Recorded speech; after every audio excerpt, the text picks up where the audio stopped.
ఏంటయ్యా నన్ను నానా మాటలో అంటావా? పర్లేదు, నేనేం ఫీల్ అవను. అసలు విషయం తెలుసుకున్నాక మీ దగ్గర రాజీ పడి విషయాన్ని దాచిపెడితే నాకు వాంతులవుతాయి. ఇది వాంతులు చేసుకున్నాక కూడా నేను చూడకుండా మేనేజ్ చేసిందంటే ఎంత జాగ్రత్త పడిందో అర్థమైంది. ఇప్పుడు కూడా నేను సైలెంట్ గా ఉంటే అఖిలక్క నన్ను అసహించుకుంటుంది.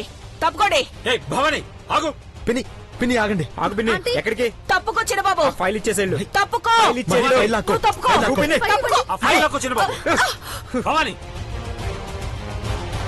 నువ్వు ఫైల్ లాక్కున్నంత మాత్రాన అఖిలక్క నేను చెప్తే నమ్మదనుకున్నావా? మీ అందరి సంగతి తేలుస్తాను. చెప్తాను.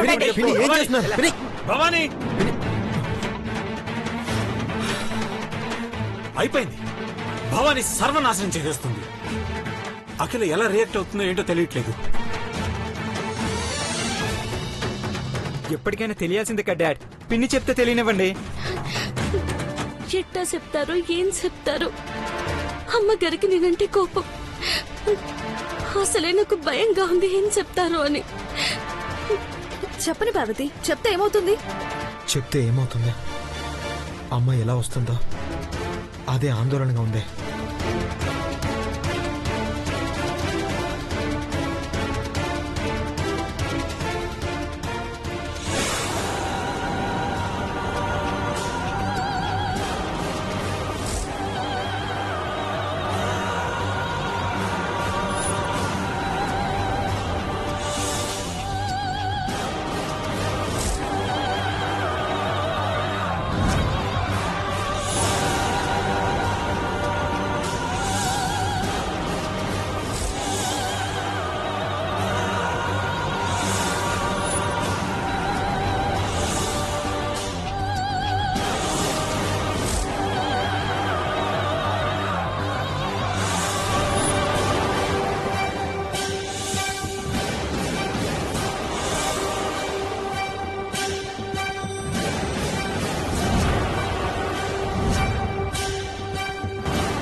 ఘట్టమనేని అఖిలాండేశ్వరిలా ఉండడం అంటే హోదా అనుకున్నాను. కానీ ఇలా ఉంటేనే ఫిదా అవుతారని అర్థం అవుతుంది. ఈ కట్టు బొట్టుతోనే కనికట్టు చేయబోతున్నాను.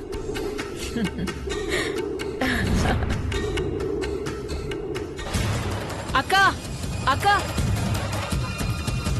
విషయం వెంటనే చెప్తే నన్ను చంపేస్తుందా ఏంటి? ఏది ఏమైనా చెప్పాలి, కానీ ఇంకో వేలో చెప్పాలి. అక్క అక్క అక్క,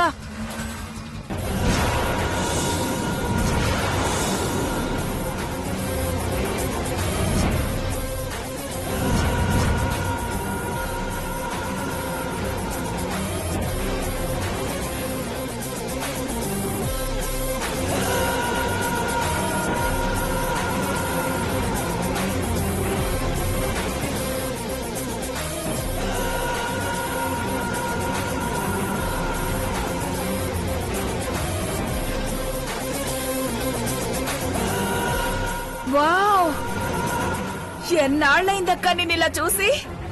ఇప్పుడు నువ్వు అఖిలక్కలా ఉన్నావు. భవానీ అంటే నువ్వు అఖిలక్క కాకుండా వేరే ఎవరా అని చెప్పట్లేదక్కా. నువ్విలా ఉంటేనే నాకు ధైర్యంగా సంతోషంగా ఉంటుందక్కా. ఎప్పుడు కొడతావో క్లారిటీగా ఉంటుందక్కా. విషయం చెప్పకుండా విసిగించకు భవానీ. అక్కా, ఎలా చెప్పాలో ఏంటో.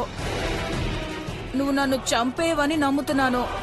చిరాకు తెప్పించకుండా ఏం చెప్పాలి అనుకుంటున్నావో అది చెప్పు.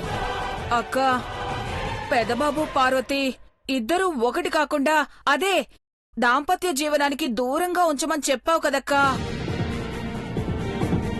కానీ ఏం చేయలేకపోయానక్క, అడ్డుకోలేకపోయాను. అంటే పార్వతి పార్వతి ప్రెగ్నెంట్ అక్కా.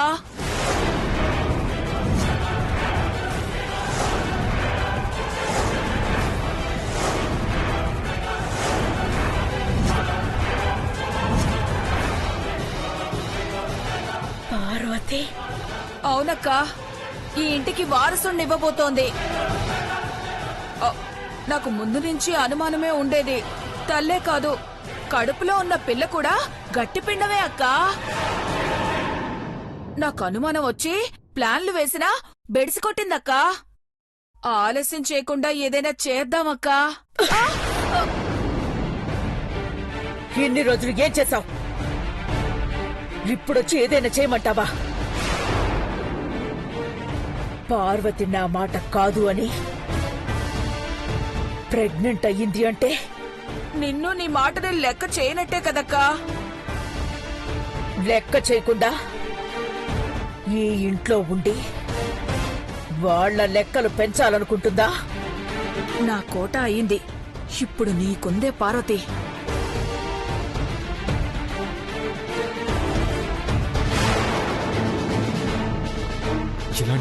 ఇలాంటి సిచ్యువేషన్ వస్తుంది అనుకోలేదు డాడ్. పెద్దబాబు, ఏదో ఒక రోజు చెప్పక తప్పదు కదా. అదే ఈ రోజు చెప్తున్నాం అనుకో. నిజమే డాడ్, కానీ ఇంటికి వారసుడు వస్తున్నాడని మనం చెప్తే బాగుంటుంది, కానీ ఇంకెవరి ద్వారానో అమ్మకి తెలిసిపోయింది.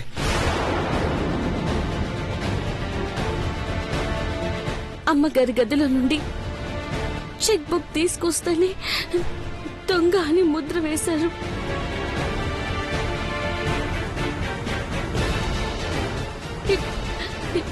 ఇప్పుడు కడుపులో బిడ్డని మోస్తున్నానంటే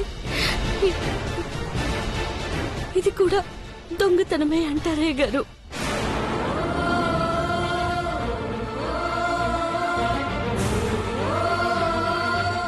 వదినా, అమ్మ ఆవేశంలో ఏదైనా నిర్ణయం తీసుకుంటే బలయ్యే వాళ్ళు మమ్మల్ని కూడా చేర్చమని తెగేసి చెప్తాం.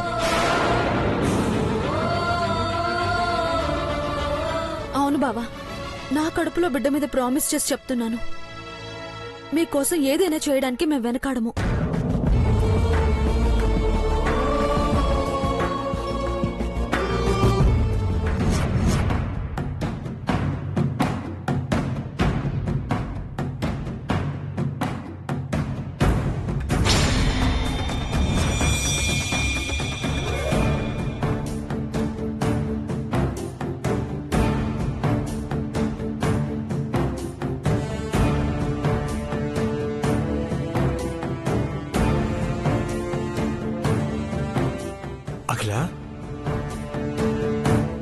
అఖిల, నేను చెప్పేది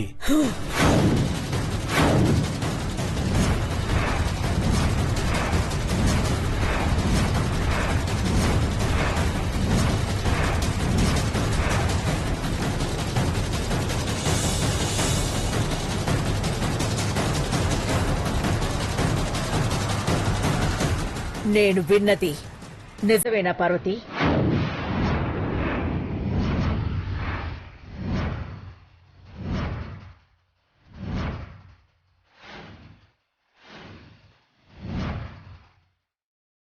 అమ్మా, నేను చెప్పేది ఒకసారి వినమ్మా. చెప్పాల్సింది నువ్వు కాదు పెద్దబాబు. అమ్మగారు, పిలవకు, సమాధానం చెప్పు. భవానీ అన్నది నిజమేనా?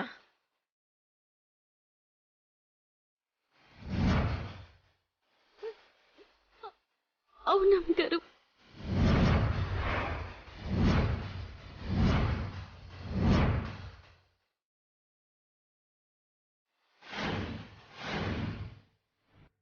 అంటే నువ్వు నాకిచ్చిన మాటని తప్పి, నెల తప్పి, ఆ విషయాన్ని కప్పి ఇంట్లోనే తిరుగుతున్నావన్నమాట.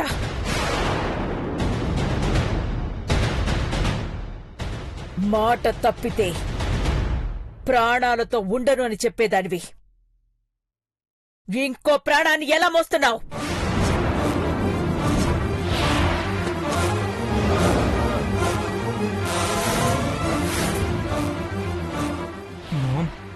ఎందుకలా మాట్లాడతావు? ఆంటీ, పార్వతి తల్లి కాబోతోంది. నన్ను మోసం చేసి తల్లవుతుంది, ఆ మాట చెప్పరే.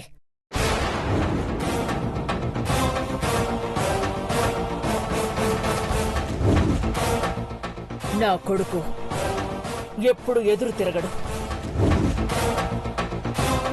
కానీ ఇప్పుడు పార్వతి కడుపులో ఉండే బిడ్డ నా ఎదురుగా ఉండి నన్ను వెక్కిరిస్తోంది.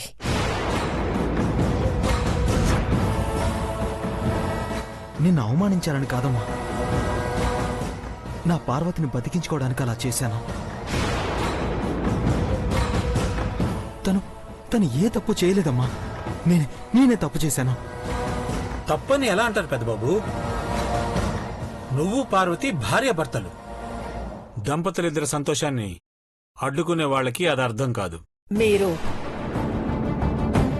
నన్నే అంటున్నారని అందరికీ అర్థమైంది. అమ్మా, అపార్థం చేసుకోవద్దు. ప్రేమించుకున్న మమ్మల్ని ఆ దేవుడే ఒకటి చేశాడు. గుళ్ళో పెళ్లి చేసుకున్నా అమ్మ ఒప్పుకునేదాకా చెప్పకూడదని ఆగం. ఏది కావాలని చేయలేదమ్మా. మా నుదుటిన రాసిన రాత ప్రకారమే ప్రతిదీ జరిగింది. ఆ దేవుడు రాసిన రాతను మీరు ఫాలో అవ్వచ్చు, కానీ నన్ను ఫాలో కాని వాళ్ళని మాత్రం నేను ఖాతరు చెయ్యను. మాట తప్పిన వాళ్ళు నా దృష్టిలో చచ్చినట్టే.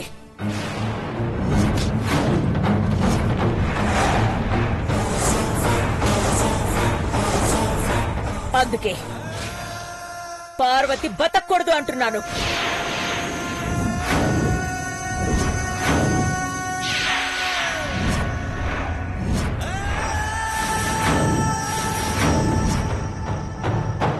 అఖిల, పెదబాబుని గాని పార్వతిని గాని దూరం చేయాలని చూస్తే మా అందరిని నువ్వు దూరం చేసుకోవాల్సి వస్తుంది.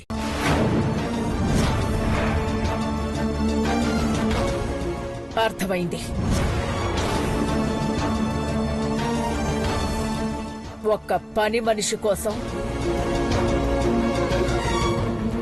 మీరు నన్ను పట్టించుకోకుండా పక్కన పెట్టారు.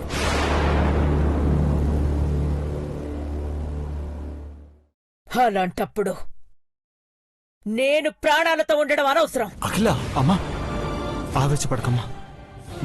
నీకేమైనా అయితేనే మేము తట్టుకోలేని వాళ్ళం. నువ్వు లేకపోతే మేము బతకగలమా? నేను బతకాలి, మీరు బతకాలి అంటే ఈ ఇంట్లో ఉండకండి, వెళ్ళిపోండి.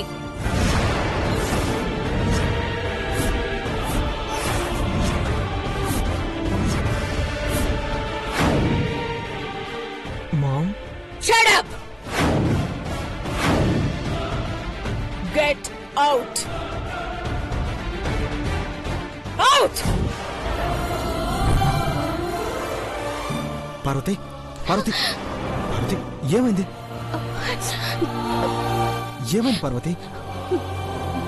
ఏం లేదు పెద్దబాబు గారు, ఏం లేదు. ఎందుకు ఏడుస్తున్నావు? చూడకిలా, తన కడుపులో ఉన్న బిడ్డని పార్వతి కూడా చూడలేదు. సర్వస్వం వదులుకొని ఏం చేయడానికైనా సిద్ధపడ్డ పార్వతిని కనికరించవా? నీ కన్న కొడుకు కోసమైనా నువ్వు ఆ మాత్రం చేయలేవా?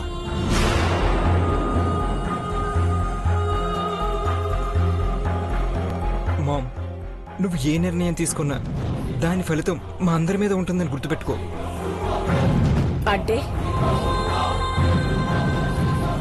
మీరందరూ ఒకటయ్యి నన్నెదిరిస్తున్నారన్నమాట. అలా అనకమ్మా. మా ప్రేమకు ప్రతిరూపంగా పెరుగుతున్న బిడ్డ మీద మా అమ్మ జాలి చూపించదాన్ని బాధేస్తుంది. ఈ ఇంటికి వారసునిచ్చే అర్హత తనకెందుకు లేదమ్మా?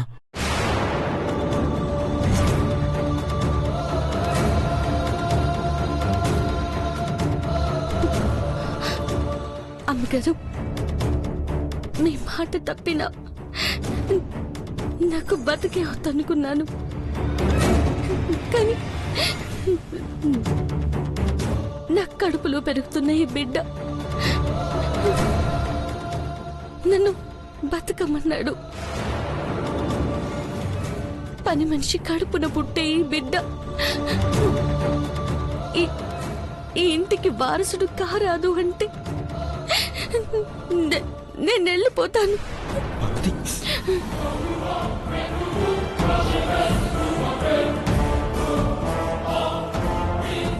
నా బిడ్డని ఏమి చేయనని చెప్తే చాలు వెళ్ళిపోతాను. దూరంగా వెళ్ళిపోతాను. మీ కాళ్ళట్టుకుంటాను.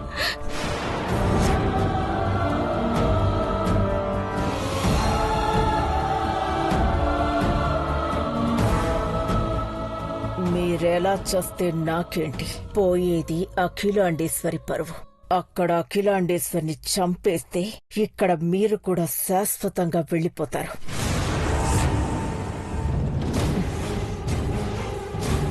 నేను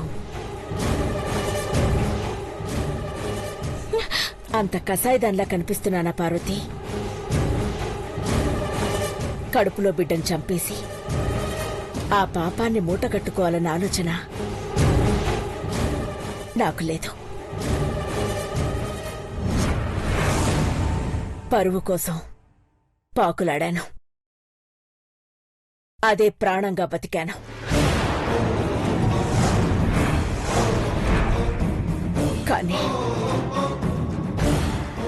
కానీ మీరందరూ దూరం అయితే ఒంటరిగా బతికి నేనేం సాధించగలను?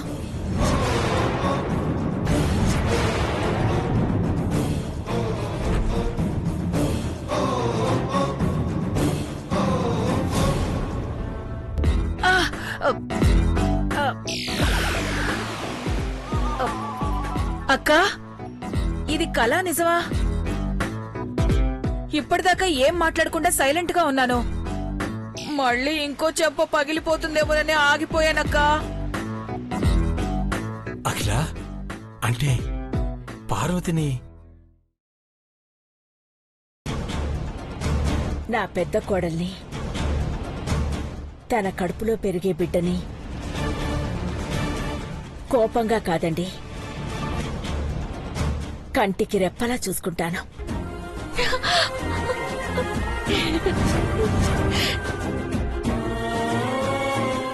నిజమే కదా ఆంటీ?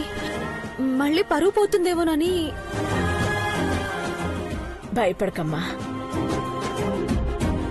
ఎన్నేళ్లుగా ఎదురు చూసిన శుభవార్త ఇప్పుడు నా చెవిన పడ్డాక ఈ ఇంటికొచ్చే వారసుడి వల్ల అంతా శుభమే జరుగుతుందని సిద్ధాంతి గారు చెప్పారు కదా.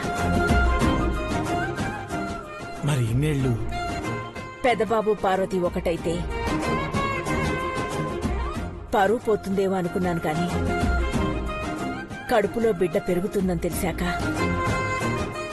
మూర్ఖంగా ఆలోచించకూడదని అర్థమైందండి.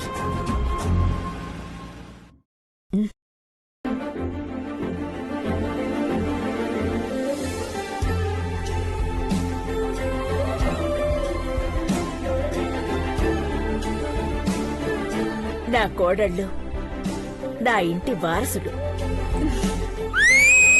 సూపర్ అక్క! ఈ రోజు నుంచి మన ఇంట్లో పండుగ మొదలైంది. పెదబాబు, పార్వతి, ఇక మిమ్మల్ని నేను ఫాలో అయ్యే వాచ్మెన్ డ్యూటీ చేయనక్కర్లేదు. మామ్, ఇక ఏ ప్రాబ్లం అయినా సరే మనందరం కలిసి పిండి చేసి పాడేయచ్చు.